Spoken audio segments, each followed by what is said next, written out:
My name is off the mortgage. Let that sink in for a second. Not because I sold the house. Not because I moved out.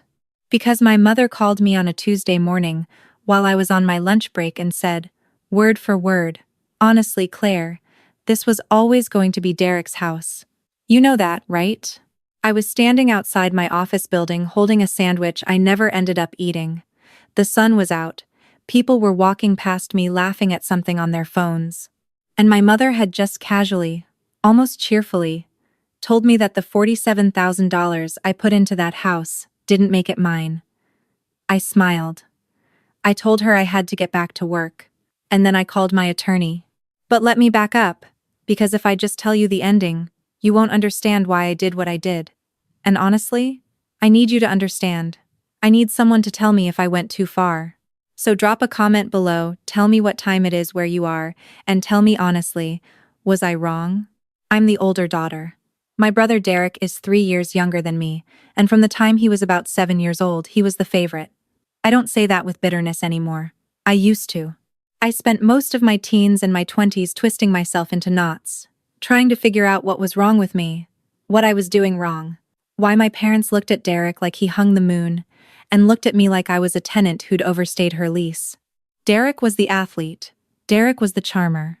Derek made my dad belly laugh at the dinner table. I was the quiet one, the one who read too much. The one who got straight A's, and was told, literally told, by my father when I showed him my report card at 13. That's nice, but your brother had a really good game last Saturday. I learned early that love in my family was transactional. You earned it by being useful, entertaining, or impressive. I was none of those things in the ways that counted to them. So I found another currency: money. By the time I was 22, I had a stable job in healthcare administration. Nothing glamorous, but steady. Good benefits. A savings account that actually grew. And my family noticed. Of course they noticed. Suddenly I was interesting. Suddenly my mother was calling me every Sunday. Suddenly my father was asking how work was going with what felt like genuine curiosity, though I know now it was just inventory management checking the stock of what I might be able to provide. The first time they asked me for money, I gave it without thinking. My mother said they were behind on a car payment, and she'd pay me back by the end of the month. She didn't. I never brought it up. That was my first mistake, not the giving, but the not bringing it up, because silence in my family meant consent. It meant, you can do this again. And they did. Again and again, for 3 years. Small amounts, always framed as temporary, always with a repayment promise that evaporated the moment I agreed. A few hundred here, a couple thousand there. My father's dental bill. Derek's car insurance when he got 2 speeding tickets in 4 months. My mother's credit card balance, once, which was more than I want to say out loud. I told myself it was fine.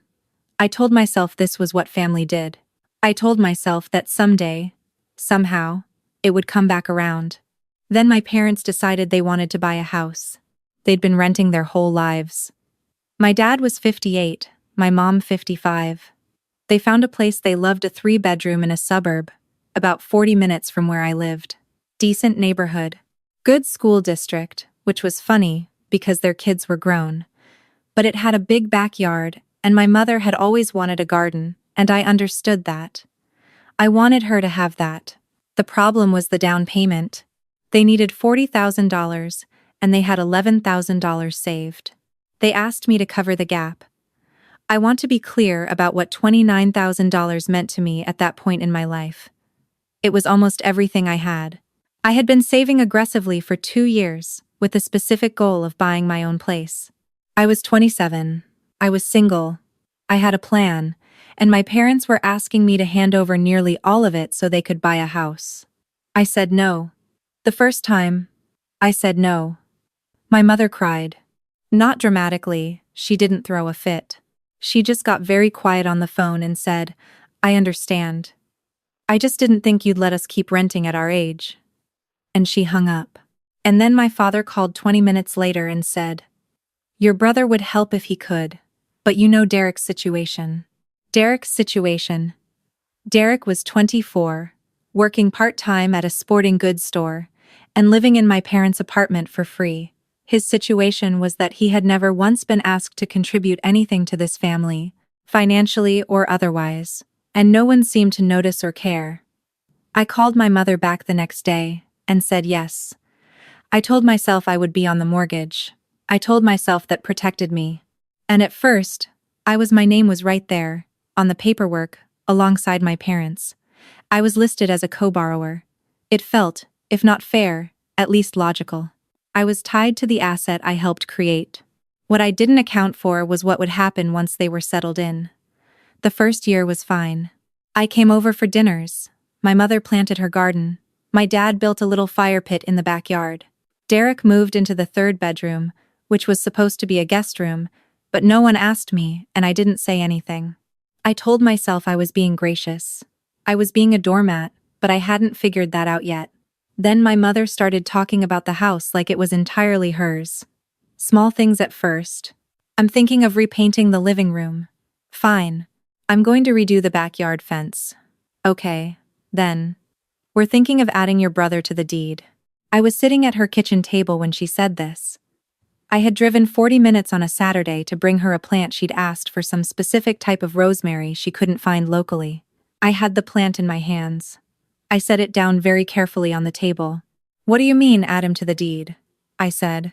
She said Derek was going to be contributing to the mortgage going forward $150 a month, which, for reference, was less than a quarter of what the monthly payment actually was, and that it was only fair he have some ownership stake. I pointed out that I had contributed $29,000 and was already on the mortgage. My mother looked at me with this expression I had seen my entire childhood: patient, slightly tired, like I was being difficult about something obvious, and said, "That was a gift, Claire. Derek's would be an investment." I drove home in silence. I did not listen to music. I just drove and thought about that sentence for 40 minutes. A gift. She had rewritten history in real time, right in front of me. $29,000, which I had understood to be a loan or at minimum an ownership contribution, had been reclassified in my mother's mind as a gift. No discussion, no negotiation. Just a quiet administrative decision that I had somehow agreed to by not fighting back 3 years earlier. I started paying closer attention after that. I noticed that Derek never paid that $150 a month. I noticed that when the water heater broke 6 months later, my mother called me, not Derek, to help cover the repair cost. I noticed that when I mentioned wanting to visit for Christmas, my mother said they were doing a small family thing and would let me know. And then I saw photos on my aunt's Facebook of a full Christmas dinner that I had not been invited to. I called my mother the day after Christmas. I kept my voice very calm. I asked why I hadn't been included. She said, "It was just immediate family, sweetheart. You've been so busy." I had not told her I was busy. She had not asked. I said, "I'm your daughter." She said, "Of course you are. Don't make this into something." I got off the phone. I took a breath. And then I called my attorney, the same one I'd used to review the original mortgage documents, and I asked her to pull up everything and explain to me exactly what my rights were as a co-borrower and whether my name could be removed from the deed without my consent. It could not. But here's what I learned that I hadn't fully understood before. Being on the mortgage obligated me financially. It affected my credit. It meant I was legally responsible for a property I was apparently not welcome at for Christmas. And unless my parents refinanced and removed me, or unless we all agreed to sell, I was stuck. Unless I moved first. I want to tell you about the moment I made my decision, because it wasn't a dramatic blow-up. It wasn't a screaming fight. It was a Tuesday. I was on my lunch break. The sun was out. My mother called. She said she and my father had been talking, and they thought it might be time to look into refinancing. Interest rates had shifted, and they thought they might get a better deal. She said they'd need me to participate in the process since I was on the mortgage. I said, "Sure. While we're doing that, I'd like to discuss being bought out of my share." There was a pause, then she said, "What share? You made a gift, Claire." And there it was again. That word. Gift. She said it so easily, so matter-of-factly, like it was just the established truth of the universe. and I was strange for questioning it. And then she said, and this is the part that broke something loose in me. Honestly, Claire, this was always going to be Derek's house. You know that, right? I said I had to get back to work. I finished my sandwich on a bench outside. I thought about what she said. I thought about $29,000. I thought about Christmas dinner. I thought about the word gift, and the word investment, and what the difference was, apparently, and who got to decide. Then I called my attorney, and I said, tell me every legal option I have. Here's what I did. I did not make a scene. I did not send a long emotional text. I did not try to explain my feelings or appeal to their conscience, because I had finally, at 29 years old, accepted that my parents' conscience worked differently than mine. They were not going to wake up one day and see what they'd done. The accounting in their heads was already settled. So I did the only thing that made sense, given what they themselves had established. I treated it like business. My attorney sent them a formal letter. It was polite and professional, and completely devastating in the way that legal language sometimes is. It stated that as a co-borrower with documented financial contribution to the property, I was requesting either a formal buyout of my equity stake at fair market value, or a partition action, meaning, if they refused, we could force a sale through the courts and divide the proceeds. My mother called me within the hour. She was not calm this time. She said I was being vindictive. She said I was doing this to hurt them. She said she couldn't believe her own daughter would threaten to take away their home. I said very quietly, you told me it was always going to be Derek's house. I'm just asking to be treated consistently with that. She said, that's not what I meant. I said, I know, but it's what you said. My father called next. He said I was being dramatic. He said this was a family matter and lawyers had no place in it. He said that I had always had a chip on my shoulder and that this proved it. I said, Dad, I put $29,000 into that house. I've been on the mortgage for 2 years. I wasn't invited to Christmas. I'm not being dramatic. I'm being accurate. He hung up. Derek texted me 2 days later. Just 3 words. Really, Claire? Really? I didn't respond. The negotiation took 6 weeks. My parents didn't want to sell. They couldn't afford to buy me out at full equity value.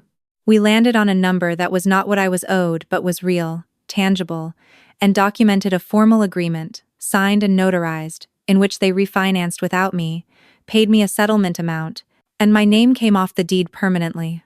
It was less than I put in. It was less than I deserved. But it was real, and it was final. And the day the paperwork went through, I sat in my car in the parking lot of my attorney's office, and I cried for about 10 minutes. Not because I was sad, exactly, but because something I had been carrying for a long time had finally been set down. I used the money I got back to add to my savings.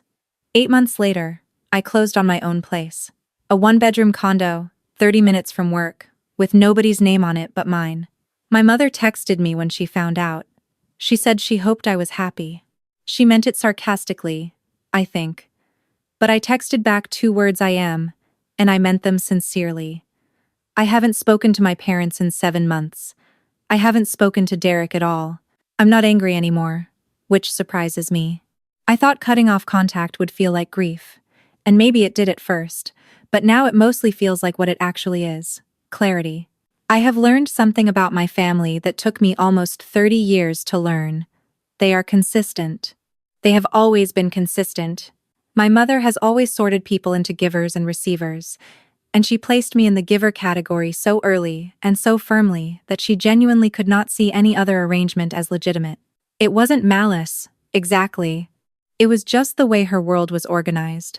The mistake I made for years and years was thinking that if I gave enough, clearly enough, generously enough, the category would change. That one day I'd cross some threshold and become someone worth including, worth protecting, worth a seat at the Christmas table. I was wrong. The category doesn't change, you just give more. I'm done giving more. I want to ask you something, and I mean this genuinely, not rhetorically. If you were in my position, at what point would you have stopped? Would you have said no to the down payment in the first place? Would you have pushed back after Christmas? Would you have waited as long as I did? Tell me in the comments. Tell me what time it is where you are. I read every single one. And if this story hit close to home, if you've been the family ATM, if you know what it's like to be useful but not valued, share this with someone who needs to hear it. Because I promise you, wherever you are not the only one. And you are allowed to stop.